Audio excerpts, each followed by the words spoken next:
Hi, my name is Michele Wright. I've been a Creative Memories consultant for 17 years, and I love helping people tell their stories. And unfortunately, our stories do come to an end, and a memorial album is actually how I began with Creative Memories and a desire to make a memorial album. I am of the opinion that you can take a camera to a funeral or a memorial service, and that the people at the service will enjoy getting a disc or printed photos of the event to help especially if you're helping them put together an album to honor the person.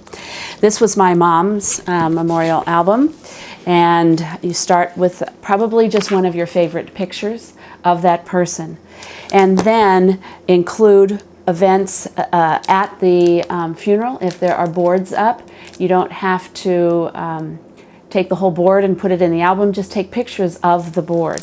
And then any bulletins that were there you can include as well, and keep those so that generations from now people will get a sense of how much that person was loved and how they were honored at the funeral. These are pictures actually from the gravesite. And then we didn't save every sympathy card, but we felt that it was important for my children to see how much my mother was loved. And so we listed the people who had sent sympathy cards, and it's pages. And then for the personal notes, you can include those right in the album also, and it's very effective. Sometimes they'll tell stories about the person that no one even knew about before they were told at the funeral. Any contributions that were made, flowers that were given, and the service bulletin. And then we had a party afterwards. Again, these people are dear to the family of the deceased, and so it's important to include them as well in there.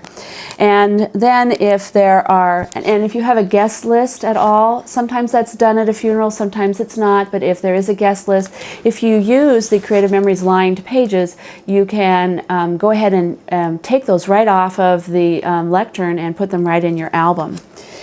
And then any gifts that were made in their memory, and then the famous line that my mother said was that she'd have to die to get an ocean view.